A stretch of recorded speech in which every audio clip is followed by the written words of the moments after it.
Hello friends, तो next के regarding आज हमारा 10th लेक्चर है जिसके अंदर हम सीखने वाले हैं how to get all segments. तो बेसिकली आपका सबसे पहले क्वेश्चन होगा कि सेगमेंट्स होता क्या है, क्या हमें ज़रूरत पड़ी उसकी, क्या हम सीखे उसके बारे में। तो आज मैं आपको इस वीडियो के अंदर सारा कुछ बताने वाला हूँ। अगर आप किसी वेबसाइट पे विजिट करते हो, राइट।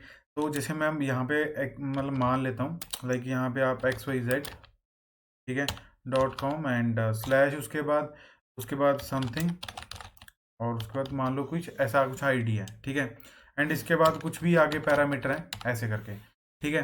तो अब ये क्या हुआ, अब जो ये इतना पार्ट जो मैंने सेलेक्ट कर रखा है ये हुआ डोमेन। एंड जो आगे के इतने स्लैशेस के बाद जो भी आगे पार्ट्स डिवाइड होते जा रहे हैं इनको हम बोलते हैं राउट, ठीक है। नेस्टेड राउट, ये आगे एक और नेस्टेड हो गया, ये आगे और नेस्टेड हो गया, ये उसके बाद एक और नेस्टेड हो गया, ठीक है।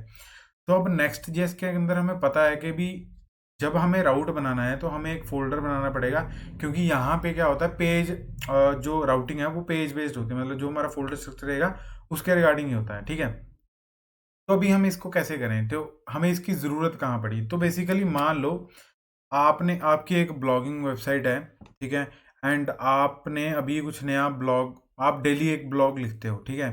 तो अगर आप डेली एक ब्लॉग लिखते हो तो आपने क्या करना है, अब उसके रिगार्डिंग आगे मतलब आप पहले ब्लॉग लिख दिया आपने कंप्यूटर साइंस के रिगार्डिंग, दूसरा आपने लिख दिया किसी और टेक्नोलॉजी के रिगार्डिंग, तीसरा आपने केमिस्ट्री के रिगार्डिंग लिख दिया, चौथा आपने मैथमेटिक्स के रिगार्डिंग लिख दिया।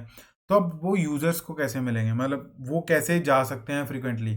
तो आपका सबसे पहला आंसर ये होगा कि भी ठीक है, 365 के दिन मैं अगर ब्लॉग्स लिखता हूँ तो मैं क्या करूँगा, मल्टीपल 365 राउट बनाऊंगा। बट वो ऐसा नहीं होगा ना कि 365 दिन मैंने राउट बना भी लिए तो अगला साल मैं क्या करूँगा और राउट्स बनाऊंगा। तो ये एक सफिशिएंट तरीका नहीं है। तो आपका एक और आंसर होगा कि भी मैं डायनामिक राउटिंग आपने पढ़ाया था तो वो मैं फॉलो कर सकता हूँ, ठीक है। वो आपका एक आंसर हो सकता है, बट वो भी एक जगह पे लिमिटेड है। क्यों, मैं वो भी बता देता हूँ। आपकी एक ब्लॉगिंग वेबसाइट XYZ.com, आपने मैथमेटिक्स के नाम पे एक मतलब बना रखा है, ठीक है। तो मैथ में लिख लेता हूँ एंड उसके बाद आपने लिख रखा है blog 1।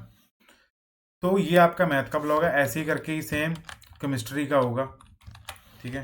केमिस्ट्री ऐसी सेम करके आपका एक कंप्यूटर साइंस का होगा। मैं यहाँ पे लिख लेता हूँ CSE, शॉर्ट फॉर्म यूज़ कर लेते हैं, ठीक है। तो अब आप डेली एक एक ब्लॉग लिख रहे हैं इन सब के रिगार्डिंग, ठीक है।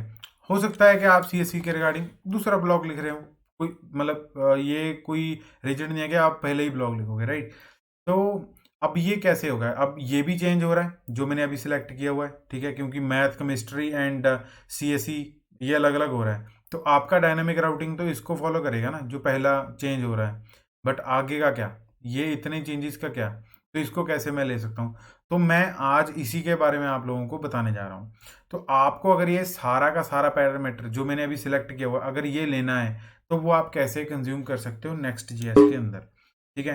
तो इसमें एक इंटरव्यू क्वेश्चन भी आपका कवर हो जाएगा, वो मैं आपको वीडियो के एंड में बताऊंगा। एंड एक छोटा सा टास्क भी है जो आप लोगों के लिए, वो भी मैं वीडियो के एंड में ही बताऊंगा। तो चलिए अब इसको जल्दी जल्दी से कवर कर लेते हैं ताकि हमें पता चल जाए कि क्या होने वाला है, ठीक है। तो सेगमेंट्स को, सभी सेगमेंट्स को लेने के लिए आपको कुछ फोल्डर स्ट्रक्चर जो है वो कुछ इस टाइप से रखना है। अब मैंने यहाँ पे स्क्वायर ब्रैकेट का यूज़ किया है। तो आप में से बहुत सारे अभी ये सोच रहे होंगे कि भी डायनामिक राउटिंग तो हम ऐसे क्रिएट करते थे, ठीक है, बट अभी पूरा सिंटैक्स कवर नहीं हुआ। तो ट्रिपल डॉट यहाँ पे रिप्रेजेंटेशन होता है सभी सेगमेंट्स को कवर अप करने का, ठीक है। तो यहाँ पे मैं जो भी नाम दूंगा तो वही हम आगे पैराम्स में यूज़ करेंगे। मैं आपको आगे बताता जाऊंगा वीडियो में जैसे जैसे हम आगे आगे बढ़ते जाएंगे। तो यहाँ पे मैं लिख देता हूँ ब्लॉग, ठीक है जी। तो ये एक हो गया। अब इसके अंदर बना लेते हैं हम एक फाइल जिसका हम लिखते हैं page.js, ठीक है जी।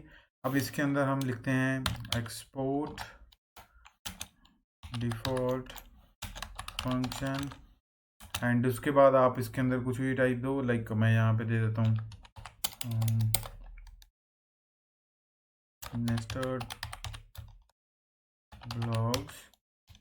तो इसको ऐसे करके हम बना लेते हैं, है ना। तो यहाँ से कुछ HTML जो है हम रिटर्न करा लेते हैं एक बारी चेक करने के लिए। तो यहाँ पे एक ले लेते हैं, ये हो गया। एंड देन इसमें से एक HTML जो है हम रिटर्न करवाएंगे, like h1 time h1। And इसके बाद हम इसमें कुछ लिख लेते हैं, लाइक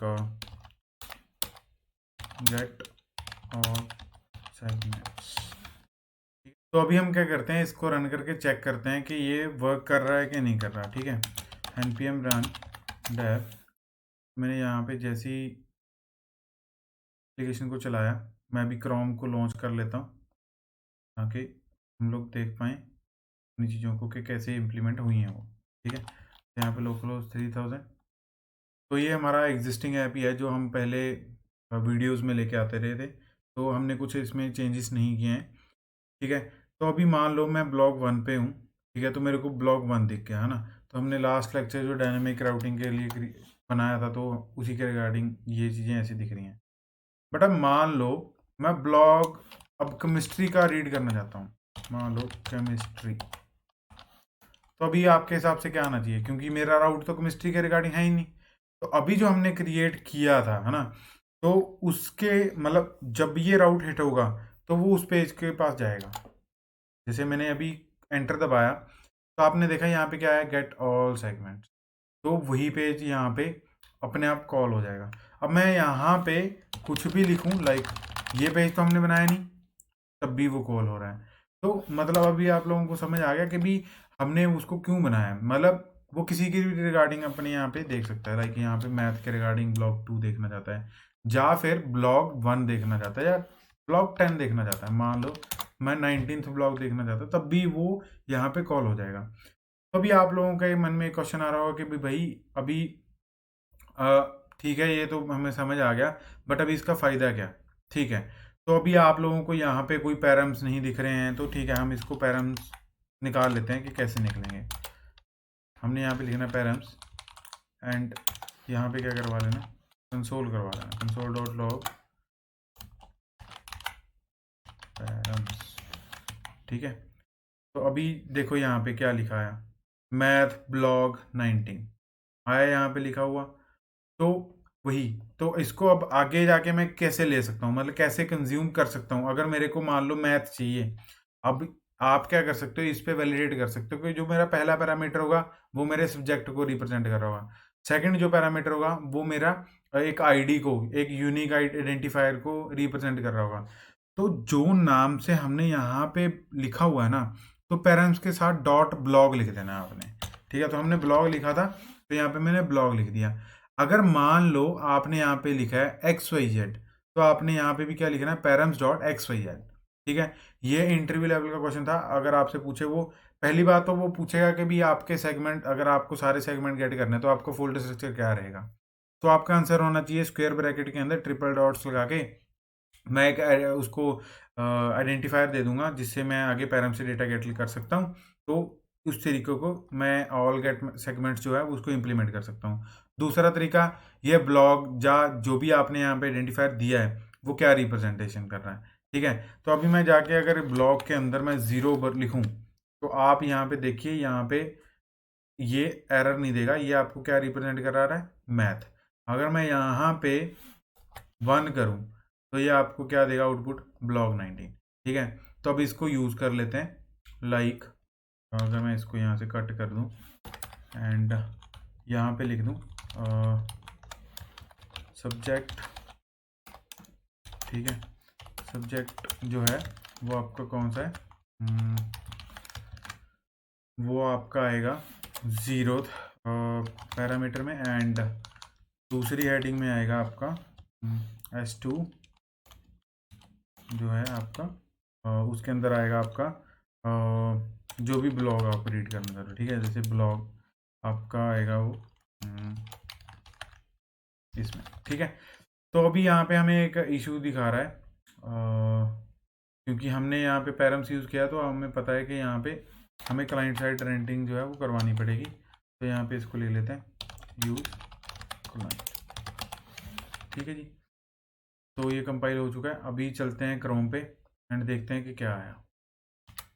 क्या हम वही देख पा रहे हैं जो हमने यहाँ पे किया था, राइट। अगर यहाँ पे मैं लिखता हूँ केमिस्ट्री, तो वो केमिस्ट्री दिखा रहा है, जो भी मैं लिखूँगा वो वही दिखाएगा। यहाँ पे मैं लिख रहा हूँ, लो वही दिखा दिया, राइट। तो हमारा सेगमेंट वाला हमें पता चल गया कि कैसे काम कर रहा है, ठीक है। अब कई लोगों के मन में ये क्वेश्चन आ रहा होगा, ठीक है यार ये आपने करके बता दिया, बट मान लो मेरा ये फोल्डर एग्जिस्ट ही नहीं करता तो भी तो मेरा काम करेगा। ठीक है, मैं इसको क्या करता हूँ, डिलीट कर देते हैं, है ही नहीं ये पेज, ठीक है। तो अभी हमारी एप्लीकेशन रिफ्रेश हो चुकी है, तो अभी क्रोम पे दोबारा जाते हैं एंड इसको रन करते हैं। तो आपको यहाँ पे क्या दिख रहा है, 404 this page could not be found. तो अगर मैंने आपको जैसे एग्जांपल करके दिखाया था, तो अब कितना मर्जी कुछ आगे कर लो, ये क्या बोलेगा 404, ठीक है जी। अभी आप लोगों को समझ में आ गया कि क्या फ़ायदा है मतलब उस गेट ऑल सेगमेंट का, ठीक है ना। कहाँ पे कैसे हम यूज़ कर सकते हैं वो आप अपने यूज़ केस के हिसाब से देख लें। ये एक नेक्स्ट का मतलब एक एडवांटेज था, एक इंटरव्यू लेवल का क्वेश्चन भी कवर कर दिया। अब इसके अंदर एक टास्क है, वो ये है कि भई आपने एक मल्टीपल पैरामीटर्स वाला यूआरएल बनाना है एंड उसको यूज़ करना है, ठीक है, अपने कोड के अंदर। एंड कमेंट में मेरे को बताना है भी हमने इस चीज़ को इम्प्लीमेंट करके देखा है कि नहीं देखा। अगर आपको ये वीडियो इन्फॉर्मेटिव लगा हो तो शेयर करना मत भूलिए, लाइक ज़रूर कर दें, उससे हमें बहुत मोटिवेशन मिलता है। कमेंट करके मेरे को ज़रूर बताएं कि वीडियो कैसा था।